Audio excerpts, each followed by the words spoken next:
جو غالباً کسی دوسرے سوٹ کا تھا۔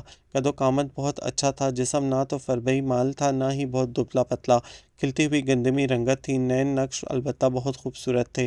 اس کے ملگرے سے حلیے کے باوجود انہوں نے جانچ لیا کہ بن سنور کر پہن اوڑھ کر ظہیر کے برابر کھڑی ہو گئی تو یقیناً چاند سورج کی جوڑی کہلائے گی۔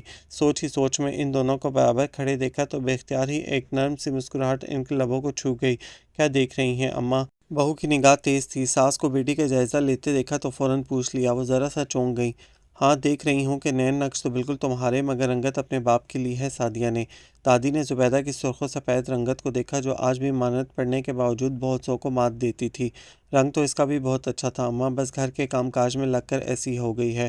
ویسے اپنے ظہیر نے بھی قد کاٹ خوب نکالا ہے ماشاءاللہ، بچپن میں تو ایسا دبلا پتلا سا ہوا کرتا تھا۔ زبیدہ خاتون نے چابک دستی سے بات ظہیر کی طرف موڑی اور پھر قدر اشتیاق سے پوچھنے لگی۔ ظہیر کی شادی وادی کا کیا پروگرام بنایا ہے ثریا آپا نے؟ خیر سے اب تو نوکری بھی کر رہا ہے، کوئی لڑکی ہے نظر میں؟ ان کے لہجے میں ویسی ہی امید تھی جیسے کسی جوان بیٹی کی ماں کے لہجے میں ہو سکتی ہے، مگر قبل از وقت انہوں نے کچھ بھی کہنا مناسب نہیں سمجھا، اس لیے بے نیازی سے ٹال دیا۔ اللہ جانے کیا پروگرام ہے دونوں ماں بیٹے کا، میں نے تو ثریا پر چھوڑ دیا ہے۔ پھر بھی اماں، آخر آپ نے اور ثریا نے مل کر ہی اس کی پرورش کی ہے، آپ کی رائے بھی تو لی جائے گی نا، انہوں نے کریدنا چاہا۔ ہاں بھائی، اس میں تو کوئی شک نہیں، مگر میں نے ثریا سے کہہ رکھا ہے کہ جو تمہاری اور تمہارے بیٹے کی پسند وہی میری پسند۔ اب دیکھو نا، زندگی تو ظہیر نے گزارنی ہے، اس لیے لڑکی بھی اسی کی پسند سے لائی جائے تو میرے خیال میں کوئی مذائقہ نہیں۔ خیر تم یہ بتاؤ۔ دادی نے زبیدہ کا بجھتا چہرہ دیکھا تو فوراً بات بدل دی، اور پھر دونوں اسی وقت خاموش ہوئیں جب سعدیہ نے دوپہر کے کھانے کی اطلاع دی۔ فجر کے وقت دادی وضو کرنے کے لیے کمرے سے باہر نکلی تو سرد ہوا نے ان کے جسم میں کپ کپی سی دوڑا دی تھی۔ انہیں بے اختیار ہی اپنی بہو ثریا کی یاد آ گئی۔ اکتوبر کے آخر میں ہی جب سردی کا آغاز ہوا تھا تو وہ ان کے اٹھنے سے پہلے ہی وضو کے لیے گرم پانی رکھ دیا کرتی تھیں، جبکہ یہاں ابھی تک سب ہی سو رہے تھے۔ انہوں نے گرم اونی چادر کو خوب پھیلا لیا، اور جب وہ ٹھنڈے پانی سے وضو کر کے کمرے میں واپس آئیں تو خوب کپ کپا رہی تھیں۔ سو نماز پڑھتے ہی دوبارہ اپنے بستر میں گھس گئیں اور ایک ایک کر کے تسبیح کے دانے گرانے لگیں۔ سعدیہ بھائی، میری بنیان کہاں ہے؟ فیضان کی زوردار آواز پر وہ ہڑبڑا کر اٹھ گئیں۔ چارپائی پر کمبل میں سمٹے ہوئے دیوار سے ٹیک لگائے نہ جانے کب انہیں اونگ آ گئی تھی۔ تسبیح جوں کی توں انگلیوں میں دبی ہوئی تھی۔ وہ پوری طرح بیدار ہوتے ہوئے سیدھی ہو بیٹھیں۔ فیضان غالباً کام پر جانے کے لیے تیار ہو رہے تھے، انہیں دیکھ کر خوش دلی سے مسکرائے۔ اماں اٹھ گئیں آپ؟ سعدیہ بھائی جلدی سے اماں کے لیے ناشتہ لے آؤ۔ وہ پہلے اماں سے مخاطب ہوئے، پھر سعدیہ سے جو بہت عجلت میں کمرے میں داخل ہو کر کھونٹی پر سے ابا کی بنیان تلاش کرنے لگی تھی۔ ارے کر لیں گے ناشتہ، جلدی کاہے کو ہے؟ کون سا اسکول کالج جانا ہے؟ بچوں کو اطمینان سے ناشتہ کرنے دو، پھر ہم بھی کر لیں گے، انہوں نے رسان سے کہا۔ سعدیہ باجی پراٹھا جل گیا، باورچی خانے سے کوئی چیخا تھا۔ سعدیہ الٹے پاؤں باہر کو بھاگی۔ فیضان چند لمحے ادھر ادھر دیکھتے رہے، پھر تنگ آ کر دوبارہ اسے پکارنے لگے۔ سعدیہ مجھے دیر ہو رہی ہے بھائی، پہلے بنیان۔ اب کہ سعدیہ غالباً چولہا بند کر کے آئی تھی، سخت جھنجھلائی ہوئی جلی بھنی آتے ہی ایک الماری کے دونوں پٹ کھول کر اندر گھس گئی۔ کافی دیر تک بنیان برآمد نہ ہوئی تو ابا کی بڑبڑاہٹیں شروع ہو گئیں۔ ادھر باورچی خانے میں چھوٹے بھائی ناشتے کے لیے آوازیں لگا رہے تھے۔ 5-10 منٹ کی مشقت کے بعد اس نے ڈھیروں ڈھیر کپڑے نکال کر چارپائی پر پھینکے اور الماری کے نہ جانے کس کونے سے مڑی توڑی بنیان نکال کر ابا کے ہاتھ میں تھمائی، اور پھر باورچی خانے کی طرف لپکی۔ دادی نے دیکھا وہ اس قدر بھوکلائی ہوئی تھی کہ بس رونے کی کسر باقی تھی۔ چھوٹی بہو تم اٹھ کر بچوں کے لیے ناشتہ ہی بنا دو، وہ اکیلی بچی آخر کیا کیا کام کرے؟ وہ بہو سے کہے بغیر نہ رہ سکیں، جو کتنی ہی دیر سے ہل ہل کر قرآن پاک پڑھ رہی تھیں اور اب قرآن پاک رکھنے کے بعد آرام سے بستر میں آ بیٹھی تھیں۔ ارے اماں کرنے دیں اسے، ہر روز یہی کرتی ہے سب کچھ۔ آج آدھا کام میرے سر پر ڈال دے گی تو کیا کل کو سسرال میں بھی مجھے ساتھ لے کر جائے گی؟ کام کاج کرے گی تو ہی گھر سنبھالنے کے قابل ہوگی نا۔ اب ہم ملوں فیکٹریوں کے مالک تو ہیں نہیں کہ 2-4 نوکر جہیز میں اس کے ساتھ کر دیں۔ وہ اپنا ہی رونا لیے بیٹھ گئی۔ دادی ایک طویل سانس لے کر رہ گئی تھی۔ چھوٹی بہو اس طرح تو یہ 20 سال بھی لگی رہے تو گھر سنبھالنے کے قابل نہیں ہو سکے گی۔ ارے یہ تو گر ہوتے ہیں، گر، جنہیں سکھانے پڑھانے والی ذات صرف ماں ہی کی ہوتی ہے۔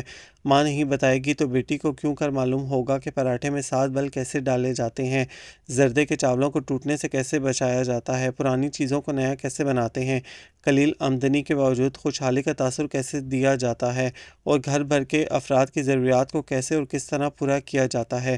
ارے یہ تو ماؤں کے سینے کے راز ہوتے ہیں جو بیٹیوں کے سینے میں منتقل ہوتے ہیں اور گھر جنت بن جاتا ہے، لیکن اگر ماؤں کے سینے ہی اس راز سے خالی ہوں، وہی گھر سنبھالنے اور تربیت کے گر سے ناواقف ہوں، تو پھر بیٹیاں جان بھی مار لیں تب بھی گھر کا وہی حال رہے گا۔